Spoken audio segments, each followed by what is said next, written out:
दोस्तों नमस्कार, शिखर न्यूज़ में आपका स्वागत है। आज हम हेडक्वार्टर बहराइच में उपस्थित हैं और हमारे बीच में बहुत अच्छे सोशल एक्टिविस्ट और शिक्षक डॉक्टर देवेंद्र कुमार उपाध्याय जी उपस्थित हैं। आज हम आपसे बात करते हैं और जानते हैं कि जैसे इस समय चुनावी माहौल है, बहराइच में 2 लोकसभा क्षेत्र है, एक बहराइच लोकसभा क्षेत्र और एक कैसरगंज लोकसभा क्षेत्र। दोनों अपने आप में, खासकर कैसरगंज लोकसभा क्षेत्र जो है वो पूरे देश में चर्चा का विषय रहा है। सबसे देर में टिकट फाइनल हुआ और वहां से सांसद भाजपा से होते रहे हैं ब्रिजभूषण शरण सिंह, और इस बार टिकट मिला है उनके पुत्र करण भूषण सिंह को। बहराइच की बात की जाए तो बहराइच के सांसद थे, अभी वर्तमान में है भी, अछेबल लाल गौड़ जी, और उनके पुत्र आनंद कुमार गौड़ जी को टिकट मिला हुआ है। इस समय चुनावी गहमा गहमी है, पूरे देश में चुनावी माहौल है। चुनावी गर्माहट के बीच में आइए बात करते हैं डॉक्टर देवेंद्र कुमार उपाध्याय जी से और जानते हैं आपके विचार कि इस बार किसकी सरकार बनने वाली है और किसके पक्ष में अत्यधिक मतदान लोग करेंगे, किसकी ताजपोशी होगी। जी, सबसे पहले आपका स्वागत है हमारे चैनल पर। बहुत बहुत धन्यवाद शिखर जी।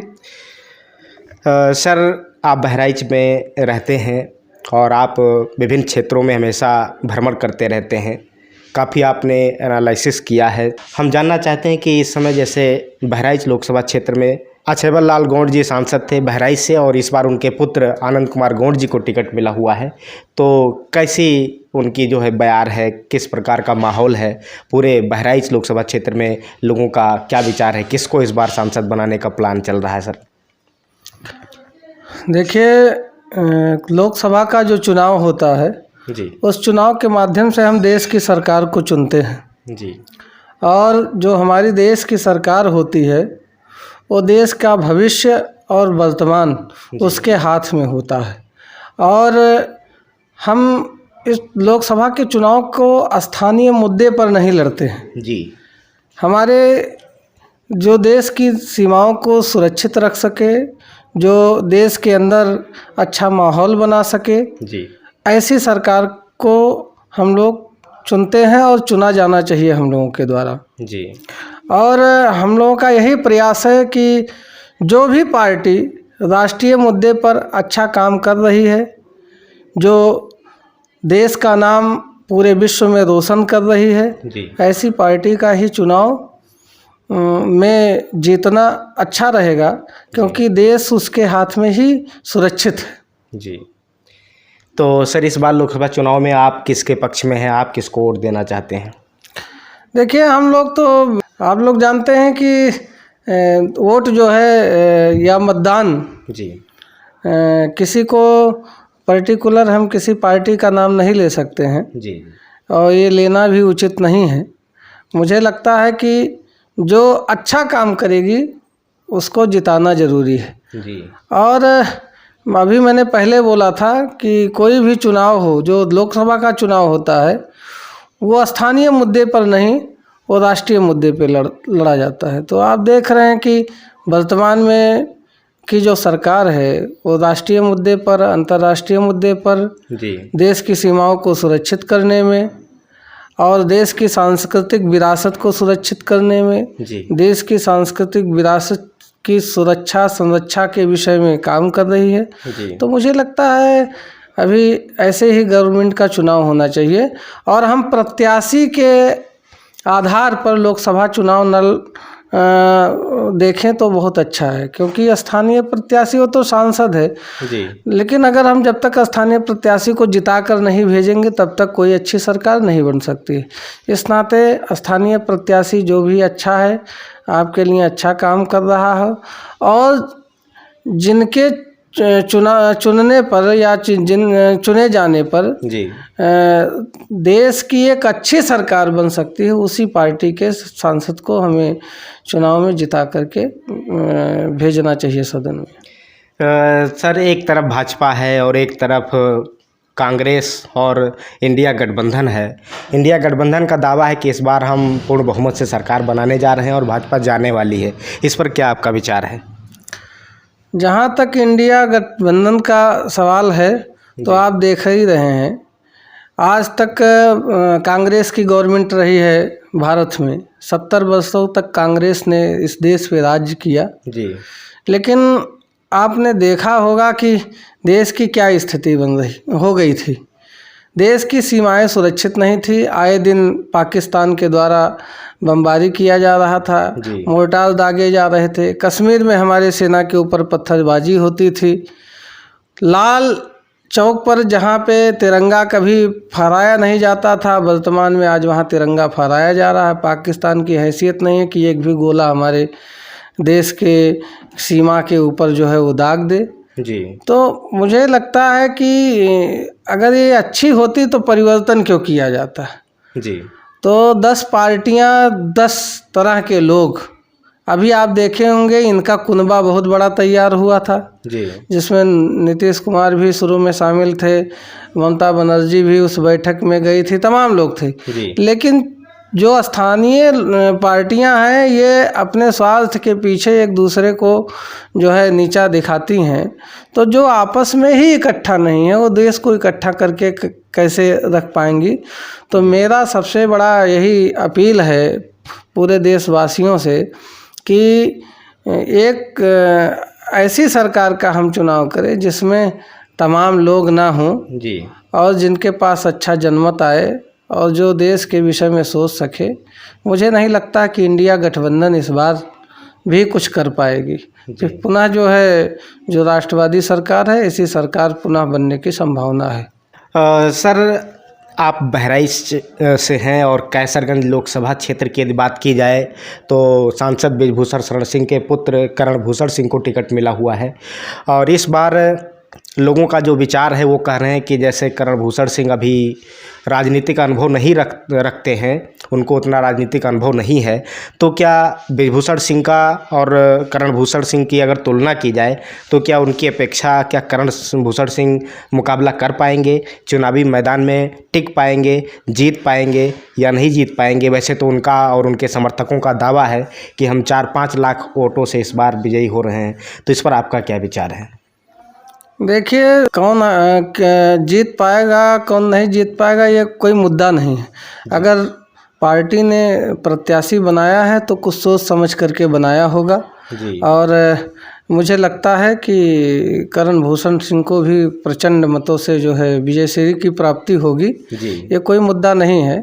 और पार्टी में बहुत बड़े बड़े लोग बैठे हैं राष्ट्रीय स्तर पे, और कुछ सोच समझ करके ही करणभूषण को प्रत्याशी बनाए हैं। इस नाते ये कोई मुद्दा नहीं है।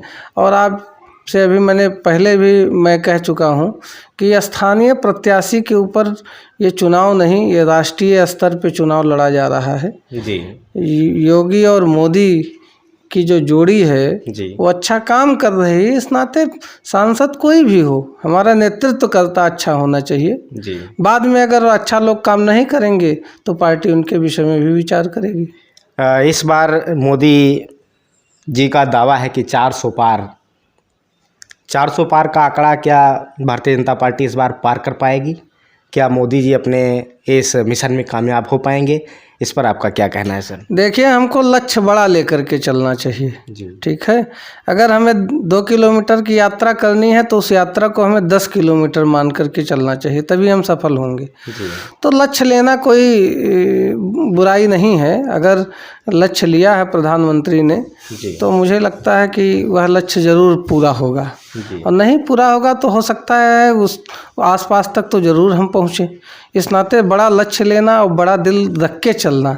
हम छोटा सोचेंगे तो छोटे से छोटा पाएंगे, हम जितना बड़ा सोचेंगे उतना अधिक हमारा विस्तार होगा। लोकसभा चुनाव है और इस समय हमारे कैसरगंज और बहराइच की अगर खासकर सीट देखा जाए तो दोनों सीटों पर लोग कहते हैं कि टक्कर की लड़ाई है। इस दरमियान यदि कहा जाए और बात किया जाए कि जनता की जो समस्याएं हैं, क्या जनप्रतिनिधियों को जनता की समस्याओं को प्राथमिकता देना चाहिए? बहुत सारे ऐसे कार्यकर्ता, सहयोगी और मतदाता ये चाहते हैं कि प्रतिनिधि हमारी बात सुने। तो इस विषय पर आप जनप्रतिनिधियों के लिए क्या संदेश देना चाहेंगे? विजयी होने के बाद में जनता के प्रति उनका कैसा रवैया होना चाहिए?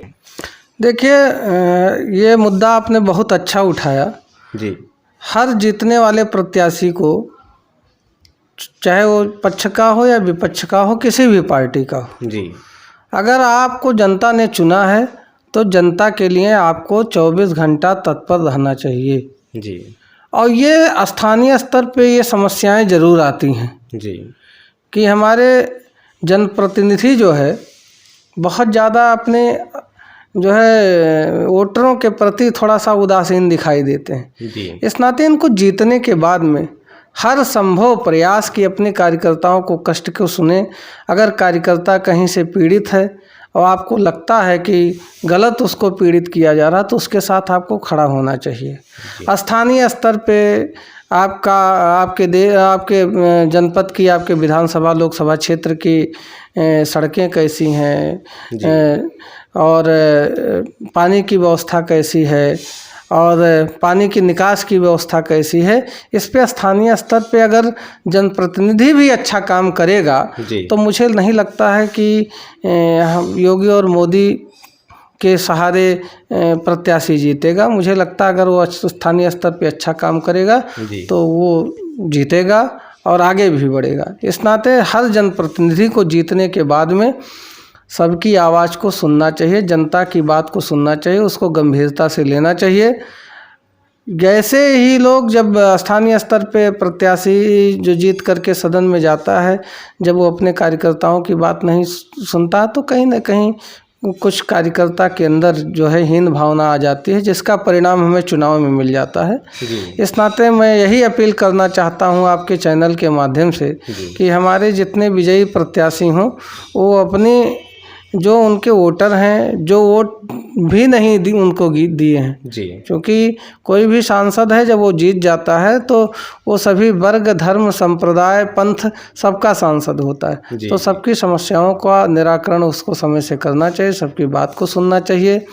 स्थानीय स्तर पे कभी कभी लोग कहते हैं कि हमको फ़ोन करने में कितना फ़ोन आता है तो कैसे रिसीव करें। ये कोई बात नहीं है। स्थानीय स्तर पे आपको हर क्षेत्र में एक एक अच्छा व्यक्ति जो चरित्र के अच्छे हों, जिनका की चरित्र एकदम निर्मल है, ऐसे लोगों को लगाना चाहिए। जनता की समस्याओं को निराकरण के लिए हर क्षेत्र में उनको लगा देना चाहिए कि आप इस क्षेत्र का काम देखेंगे, आप इस क्षेत्र का काम देखेंगे, और उस क्षेत्र के अधिकारी को आप बता दें कि हमारे ये प्रतिनिधि हैं, ये जनता की समस्या आपके सामने रखेंगे।